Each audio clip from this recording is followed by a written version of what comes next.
Cinema express நேயர்களுக்கு வணக்கம். இன்னைக்கு நம்ம கூட வந்து ஊர்வஷி மேடம் மற்றும் தினேஷ் அவர்கள் இருக்காங்க. ஜேபேபி படத்துக்காங்க. வணக்கம். வணக்கம். ஸோ ஊர்வஷி மேம் உங்ககிட்ட இருந்து நான் ஆரம்பிக்கணும்னு நினைக்கிறேன். ஜேபேபி இல்லாட்டினா வந்து அப்பத்தா இந்த மாதிரி படங்கள் இல்லை எல்லாமே வந்து டைட்டிலர் ரோல் வந்து ஒரு வயசுக்கு மேலே வந்து கிடைக்கிறதுன்றது நம்மளுக்கு நியாயமான ஒரு ஆளுமை இருந்தாலும், பட் இங்கே இண்டஸ்ட்ரியில் அதுக்கான ஒரு ப்ரொபோர்ஷன் இங்கே இருக்கிறது கிடையாது. சூப்பர் ஸ்டார்ஸ்க்குமே வந்துட்டு அவங்களுக்கு வந்து ஒரு பாயிண்ட்டுக்கு மேலே அவங்க சப்போர்ட்டிங் ரோல்ஸுக்கு மூவ் ஆக வேண்டிய கட்டாயம் இருக்குது. அப்படி இருந்துட்டு லைக் இவ்வளோ வருஷங்கள் தொடர்ந்து இருக்கப்போ உங்களுக்கு டைட்டிலர் ரோல்ஸ் உங்களுக்கு கிடைக்கிறது எப்படி நீங்கள் பார்க்குறீங்க? ரொம்ப சந்தோஷமான விஷயம். அது ஒரு ரெஸ்பான்சிபிலிட்டி அதிகமாகும். நம்பி நமக்கு ஒரு டைட்டில் ரோல் ஒப்படைக்கிறாங்கன்னு சொல்லும்போது அது இன்னும் கொஞ்சம் கரெக்டாக பண்ணுமே, பார்த்து பண்ணுமே அப்படிங்கிறது தானே. ஸோ அது ஒரு விஷயம். ரெண்டாவது இது கடவுள் புண்ணியத்தில் ஒரு அமையிறது தான். அதெல்லாம் அப்படி தான் சொல்லணும். இந்த படத்துக்கு இந்த பேர் தான் பொருத்தமாக இருக்குங்கிறதுனால தான் வச்சுருக்காங்க. பிகாஸ் அவர் என்ன தான் சுற்றி சுற்றி வந்தாலும் அது ஒரு சோகோல்டு பேர் மாதிரி ஆகிடும். ஸோ இது என்ன இந்த ஒரு பேர் இப்படி வச்சுருக்கேன் அப்படிங்கிற ஒரு ஆங்ஸைட்டி இருக்கணுங்கிறதுக்காக தான். பட் நீங்கள் சொன்னது கரெக்டு தான். அது ரொம்ப கொஞ்சம் ரேரான ஒரு விஷயம்தான். ரைட். ஸோ தினேஷ் சார், நீங்கள் வந்து சீரியல்களில் தொடர்ந்து சப்போர்ட்டிங் ரோல்ஸ் பண்ணி இங்கே வந்திருக்கீங்க. ஸோ சீரியல் பண்ணிட்டு இருக்கப்போ வந்துட்டு என்ன மாதிரி ஒரு ஹீரோ ஆகணும், என்ன மாதிரி நடிகர் ஆகணும்னு உங்களுக்கு ஒரு கேள்வி இருந்துச்சு. அதுவாக நீங்கள் ஆயிட்டீங்களா? நான் ஃபஸ்ட்டு வந்து வீதி நாடகம் தேட்டரு நடிக்கணும்னா என்னென்ன ப்ராக்டிஸ் தேட்டர் போயிட்டு ஒன்று ஒன்றா அதை பார்த்து அடுத்து கேமரா அந்த எக்ஸ்பீரியன்ஸ் தேவைன்னு சொல்லிட்டு அந்த சீரியல் நிறைய இருந்து ஓகே அதுவும் கொஞ்சம் பண்ணோம். சந்தோஷம்தான். அது அடுத்து வந்து மூவிலையும் கொஞ்சம் டீசெண்டான ரோல்ஸ் பண்ணிட்டு இருந்தோம். அப்புறம் தசைனை தீச்சணும்னு என்னோடய முதல் படம், அது விஜய் பிரபாகரன் சார் டைரக்ட், அது ரிலீஸ் ஆகலை. அப்புறம் அது பண்ணி ஒரு 3 வருஷத்துக்கு அப்புறம் அட்டகத்தி வந்து திருப்பியும் ஆடிஷன் மூலிமா அது. ஸோ ஃபஸ்ட்டு எனக்கு இருந்தது வந்து எனக்கு டே பை டே மாறிட்டே இருக்கும். ஆரம்பத்தில் இலக்குன்றது வந்து மனுஷனாக இருக்கணும், நல்ல யாரையும் டிஸ்டர்ப் பண்ணாமல் இருக்கணுன்றது விருப்பம். இப்போ வந்து அது ஒன்றும் அதிகமாக இருக்குது, வேறு ஒன்றும் இல்லை. இது என்னோடய தொழில் இல்லை, எனக்கு கொடுத்துருக்க ஒர்க்கு அதை நான் வந்து கரெக்டாக பண்ணணும் அப்படின்ற மாதிரி எனக்கு இருக்குது. யாரையும் ப்ரெஷர் இல்லாமல் எந்த ஒரு டிஸ்டர்பன்ஸ் இல்லாமல் அதுதான் ரொம்ப முக்கியம். இன்னொரு ஹியூமனை டிஸ்டர்ப் நம்ம எந்த தொழிலில் இருந்தாலும், நான் படம் பண்ணுறேன் அது ஹிட் ஆகுது இல்லை பெரிய அது எல்லாத்தையும் தாண்டி நம்ம இன்னொரு சக மனுஷனை வந்து ஒரு நல்ல மனுஷனாக இருக்கும். நல்லது வந்து அந்த பெரிய எனர்ஜி மட்டும்தான் நல்லது. நம்ம வந்து விருப்பம் இருக்குன்னா சமாதானமாக இருக்கணுன்றது விருப்பமாக இருக்குது. மேடம் வந்து இப்போ ரீசெண்டாக வந்து ஃபேஸ்புக்கில் வந்து சில விஷயங்கள் வந்து திருப்பி ட்ரெண்ட் ஆகும். நீங்கள் பண்ணி இந்த பள்ளி பருவத்திலேன்னு ஒரு படத்தில் வந்து நீங்கள் பண்ணி இந்த ரோல் வந்து திருப்பி அந்த ரோலுக்காக நீங்கள் பண்ண சீக்வன்சஸ்க்காக திருப்பி ட்ரெண்ட் ஆகிட்டு இருந்துச்சு. இது ஒரு சின்ன அப்சர்வேஷன் தான். ஏன்னா அம்மாக்கள் கேரக்டர்னு வந்துட்டாலே வந்து ஒரு பாயிண்ட்டுக்கு மேலே இவங்க இந்த சாயலில் தான் பண்ணுவாங்க. ஆர் இது வந்து இப்படி பண்ணாங்கன்னா ஓகே நம்மளுக்கு அடுத்த சீன் இப்படி இருக்குன்ற ஒரு கணிப்பு கூட வந்துடும் தொடர்ந்து படம் பார்க்குறவங்களுக்கு. பட் உங்களதுல வந்து பார்த்தீங்கன்னா எந்த ரோலுமே ரெப்பிட்டேஷனாக இருக்காது. உங்களது வந்து ஓகே இது வந்து இந்த கேரக்டர் வந்து ஓகே இந்த படத்துலேயும் அப்படி தான் இருந்தாங்க, அந்த படத்துலேயும் அப்படி தான் இருந்தாங்கன்ற மாதிரி இருக்காது. ஒன்னொன்றுலேயும் ஒரு வேரியேஷன் இருக்கும். ஸோ அதுக்கு வந்து ஸ்கிரிப்ட் மட்டுமே உங்களுக்கு போதுமானதாக இருக்கா, இல்லைனா இன்னும் நீங்கள் மனுஷங்கிட்ட இருந்து படிக்க வேண்டிய விஷயங்கள் தேவைப்படுதா? இல்லை, ஸ்கிரிப்ட் ரொம்ப முக்கியமான விஷயம். ஏன்னா கதையில் அந்த கேரக்டருக்கு என்ன முக்கியத்துவம் கொடுத்துருக்காங்க, அதுக்குன்னு ஒரு சில இந்த சிச்சுவேஷனுக்கு பேக்ரவுண்டுக்கு தகுந்த மாதிரி சில விஷயங்கள் சொல்லியிருப்பாங்க. அதை மீறி நம்ம செய்ய முடியாது. ஆனால் ஒரு உதாரணமாக சிலதை சொல்லும்போது நம்ம அதை வச்சு நம்ம கொஞ்சம் இம்ப்ரவைஸ் பண்ணுறதுக்கு முயற்சி பண்ணுவோம். நம்ம பார்த்த கேரக்டர்ஸ் இல்லைன்னா நமக்கு கொஞ்சம் பரிச்சயமானவங்க, ஸோ அதை கொஞ்சம் அடாப்ட் பண்ணுறதுக்கு ட்ரை பண்ணுவோம். ஏன்னா வந்து கொஞ்சம் ஸ்டார்னு ஆகிட்டதுக்கப்புறம் ஒரு சராசரி மக்கள்கிட்ட இருந்து கொஞ்சம் ஒரு பிரிவு வந்துருமோன்னு சொல்லிட்டு எங்களுக்கு ஒரு யோசனை இருக்கும். பட் இன்னும் அவங்க கிட்ட இருந்து பழகிறதுக்கான ஒரு சூழ்நிலைகள் உங்களுக்கு இருக்குங்களா? கண்டிப்பாக. நான் எப்பவுமே வந்து எந்த க்ரௌட்லேயும் மிங்கிள் ஆகிற ஒரு ஆள். எனக்கு தனியாக இருந்து அங்கே தூரத்துல இருந்து ஒரு ஸ்டார்டம் அப்படிங்கிறது எனக்கு விருப்பமும் இல்லை. ஜனங்க யாருமே என்ன அப்படி நினச்சதும் கிடையாது. ஓடி வந்து பேசுகிற மாதிரி ஒரு இமேஜில் தான் இருக்குது. ஸோ நிறைய நமக்கு கற்றுக்கிறதுக்கான வாய்ப்புகள் இன்னும் இருக்குது. கொஞ்ச நேரத்துக்கு முன்னாடி ரொம்ப அழகாக சொன்னாங்க, ஸ்டார்னு சொன்னீங்கன்னா ஆமாம், ஒரு தலையில் ஒரு வெயிட்டான ஒரு சமாச்சாரத்தை தூக்கி வச்சிடுற மாதிரி. அதை நமக்கு அதை மெயின்டைன் பண்ணுறது ரொம்ப கஷ்டம். தலையை இப்படி பண்ண முடியாது, இப்படி பண்ண முடியாது, கீழே விழுந்துருமோ. அப்போ தலைக்கணங்கிறது வந்துடும். அதுக்கு பேர் தான் தலைக்கணம்னு சொல்கிறது. ஸோ ஃப்ரீயாக இருக்கிறது பெட்ரு. ஒரு வெரைட்டி ஆக்டர் அப்படிங்கிற ஒரு பேர் கிடைக்கிறது தான் லைஃப்பில் பெரிய விஷயம் நான் நினைக்கிறேன். இல்லாமல் ஸ்டார்டம்ங்கிறது வரும் போகும். ரைட். ரிலேட்டபிளான ரோல்ஸ்ன்னு சொல்லிட்டு இருக்கப்போ வந்துட்டு உங்களுக்கும் ஊர்வஷி மேமோட கெரியரில் மேஜர் ஃபிலிம்ஸ்லும் உங்களோட ரோல்லையும் பார்த்தப்போ வல்னரபிளான ஒரு கேரக்டர்னு ஒன்று இருக்கு. கொஞ்சம் வெகுளி, இவங்களை வந்து ஏமாத்திட முடியும் அப்படின்னு ஒரு கேரக்டர் ஸ்கெட்ச் இருக்குல்ல, அது தெரிஞ்சோ தெரியாம உங்க 2 பேருக்கு அமைஞ்சிருக்கு. ஸோ அந்த கேரக்டர்ஸ் வந்துட்டு அதுவா இருக்கட்டும், இது ரிலேட்டபிளா இல்லைன்னா அண்டர்டாக்னு சொல்லுவாங்கல்ல, ஒரு விஷயத்த வந்து ஒரு இப்பதான் வந்து ஒரு உயரத்துக்கு போயிட்டு இருக்கான்ற மாதிரி ஒரு கேரக்டர்ஸ் இருக்கும். இது வந்து உங்களை தேடி வந்த விஷயமா இல்லாட்டினா வந்துட்டு அப்படி லைக் நீங்க அதை அமைச்சுக்கிட்டீங்களா? இல்ல மேடமோட இப்போ வரைக்கும் பார்த்தீங்கன்னா அவங்க வந்து மேடம் கேட்டிங்களா என்ன கேட்டீங்களா? உங்களுக்கு ஓகே, எதுவுமே தேடினது வந்து வாய்ப்பு தேடினது மட்டும்தான் முதல்ல. மற்றது அமைஞ்ச படம் இல்லாமல் அதுவும் அமைஞ்சது தான். நம்ம நேச்சர் என்னவோ அதுக்கேற்ற மாதிரி நடக்கும்னு நினைக்கிறேன். அதான் எண்ணம் போல் வாழ்க்கை அப்படின்றான். ரைட். ஜேபேபி பொறுத்த வரைக்கும் வந்துட்டு நீங்க வந்து தாய் மகனாக நடிக்க வேண்டிய சூழ்நிலை இருக்குல்ல. ஸோ இதுக்கு வந்துட்டு ஒரு ரிஹர்சல் தேவையா, ஒரு ஐஸ் பிரேக்கிங் தேவையா? ஏன்னா வந்து எடுத்தோடனே நீங்க இது உங்களுடைய நேச்சரும் கிடையாது, வேற ஒரு கதாபாத்திரமா நீங்க மாறணும். அண்ட் இதுக்கு முன்னாடி நீங்க 2 பேர் இணைஞ்சு ஒர்க் பண்ணியிருக்க சுச்சுவேஷனும் எனக்கு தெரிஞ்சு இல்லை. ஸோ அப்படி இருக்கிறப்போ ஒரு கதாபாத்திரமா மாறுறதுக்கு நீங்க என்ன ப்ராசஸ் எடுத்துப்பீங்க, நீங்க என்ன ப்ராசஸ் எடுத்துப்பீங்க, அதை பற்றி சொல்ல முடியும்? இல்லை, ப்ராசஸ்ங்கிறது ஃபர்ஸ்ட் அதுக்கு வந்து டைரக்டர் நமக்கு எக்ஸ்பிளைன் பண்ணுற விதம். ஸோ அவர் கேரக்டரும் தெளிவாக அவருக்கு சொல்லியிருப்பாங்க, என் கேரக்டரும் தெளிவாக சொல்லியிருப்பாங்க. காம்பினேஷன் வரும்போது அது ஆட்டோமேட்டிக்காக அதை நம்ம பெர்ஃபார்ம் பண்ணும்போது அப்படி அது வந்துடுறது தான். அது ரைட். முன்னாடி நீங்கள் உட்காந்து பேச வேண்டிய தேவை இருக்கு? இல்லை, அதுக்கான அது எனக்கு பழக்கமும் இல்லை. எனக்கு முன்னாடியே அதுக்கு தயார் பண்ணி அதை ப்ரிப்பேர் பண்ணி அது சுத்தமாக பழக்கம். ரைட். ப்ரிப்பேர் பண்ணி பண்ணுறதுல வந்து அது ஃபிக்ஸ் ஆகிடுது இல்லை, ப்ரிப்பேர் இருக்காது. அது மேஜிக் மாதிரி ஒன்று அந்த நேரத்தில் நடக்கும். அது ஆல்ரெடி நம்ம ஃபீல் பண்ணியிருக்கோன்னு வச்சிங்களேன், நமக்கு தெரியும் ஆல்ரெடி ஒன்று நடந்திருக்கு நம்ம கிட்டன்னு சொல்லும்போது நம்ம அதுதான் இன்னும் அதிகம் ஃப்ரெஷ்ஷாக புதுசாக போகலாம் அப்படின்ற மாதிரி ஒன்று இருக்கும். இல்லை ரிப்பீட்டட் இதுலேயே இப்போ எனக்கு வந்து பர்சனலாக எனக்கு வந்து இப்போ நான் இன்னும் லேர்ன் பண்ணிக்கோன்ற மாதிரி ஐடியா, எவ்வளோ இதை சிம்பிள் பண்ண முடியுன்ற மாதிரி தான். இதை எவ்வளோ சிம்பிளாக ஈஸியாக வந்து இதை கடத்த முடியும் அப்படின்றது மட்டும்தான் மைண்டில்.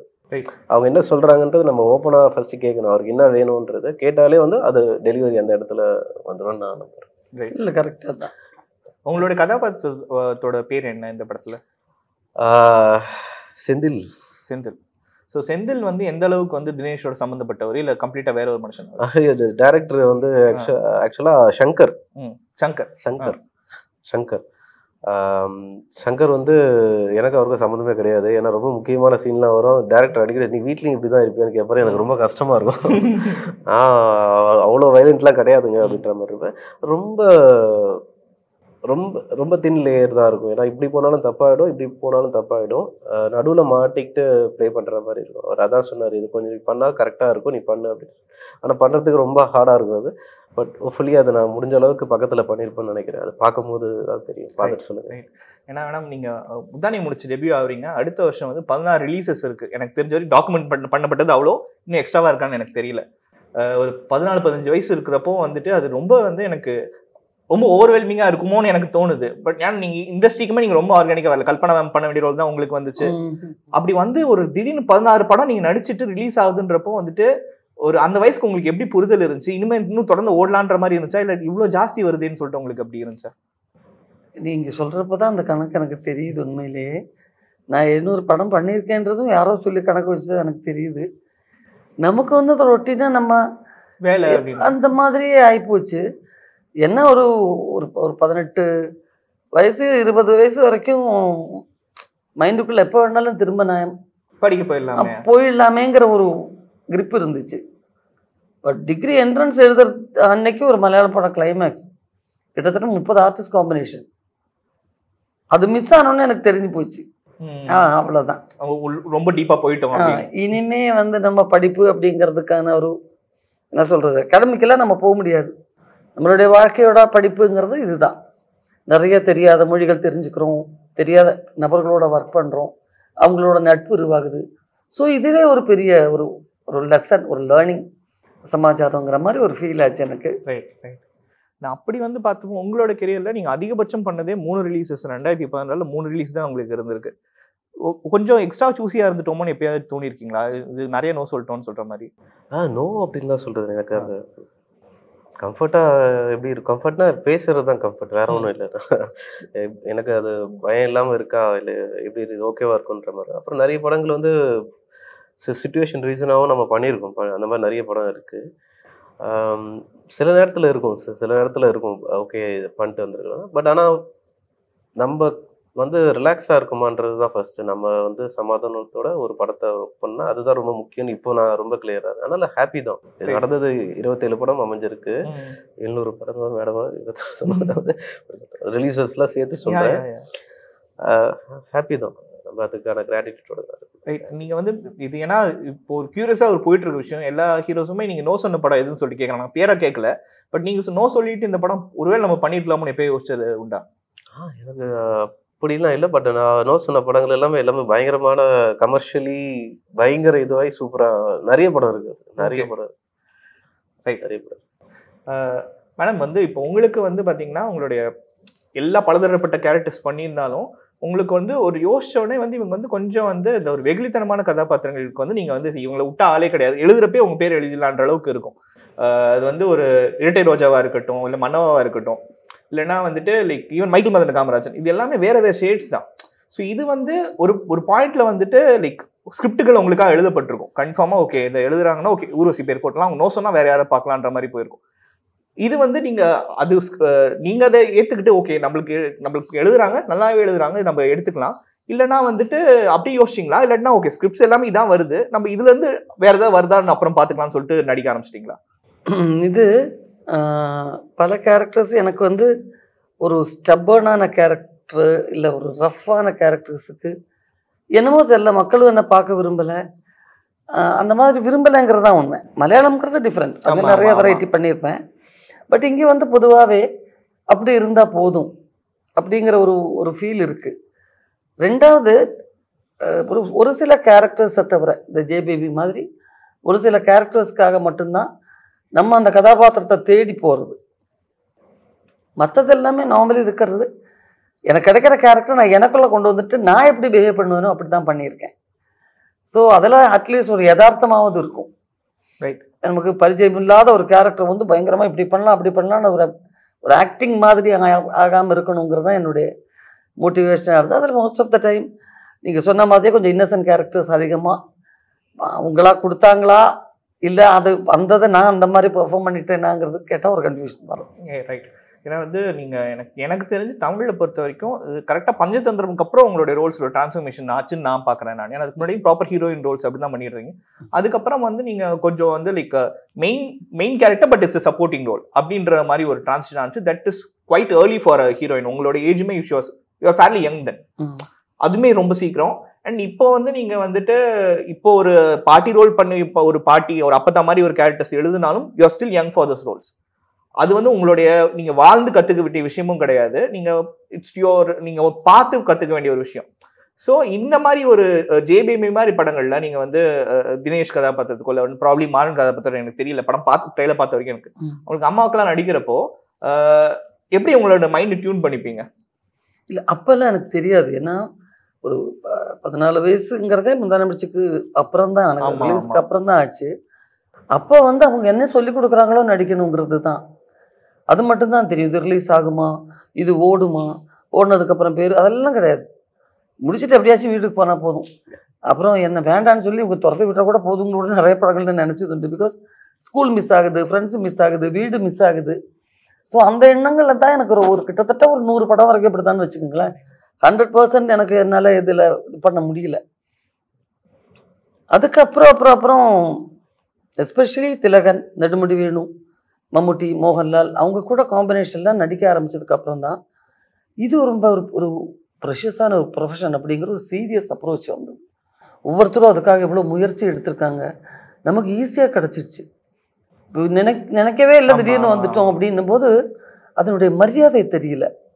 ஸோ எங்கள் அம்மா ஞாபகப்படுத்திகிட்டே இருப்பாங்க, நமக்கு அட்வான்ஸ் பணமும் கொடுத்து எல்லா வசதிகளையும் செஞ்சு கொடுத்து, பயண வசதிகளை செஞ்சு கொடுத்து, தங்குற வசதியை நம்ம டிமாண்ட் பண்ணுற மாதிரி செஞ்சு கொடுத்து, கூட நமக்காக உதவிக்கு இவ்வளோ பேரை வச்சுருக்கிறோம்.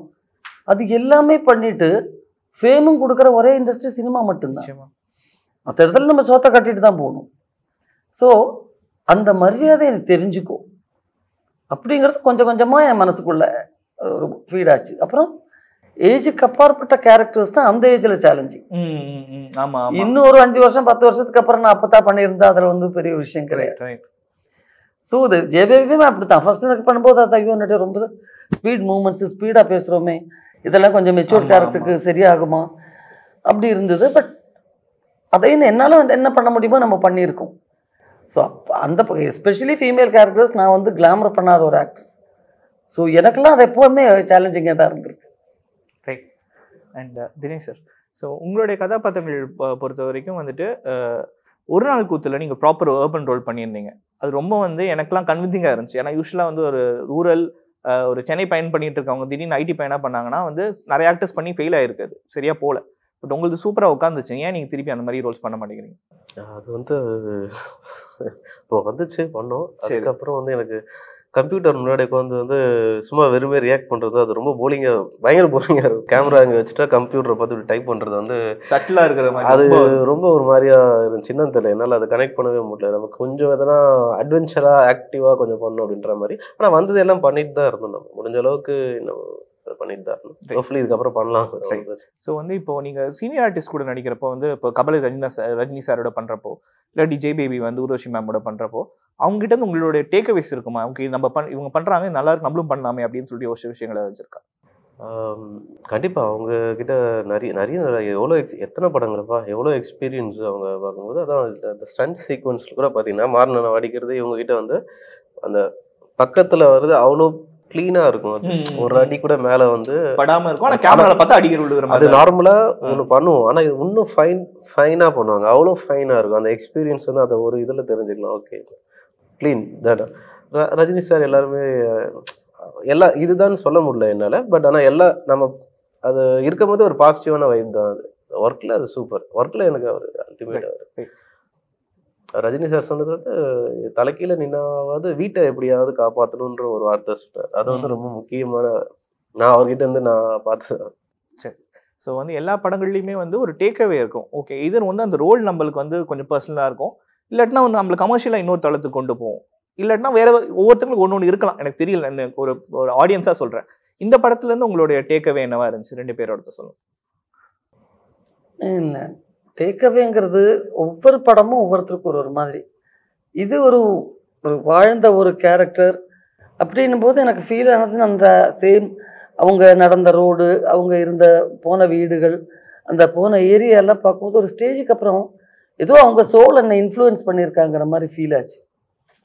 பிகாஸ் நம்மள அறியாமல் நம்மளுடைய மேனரிசம் எல்லாம் போய் வேற மாதிரி ஆகுதுங்கும் போது கண்டிப்பாக அதை இன்ஃப்ளூயன்ஸ் பண்ணியிருக்கணும்.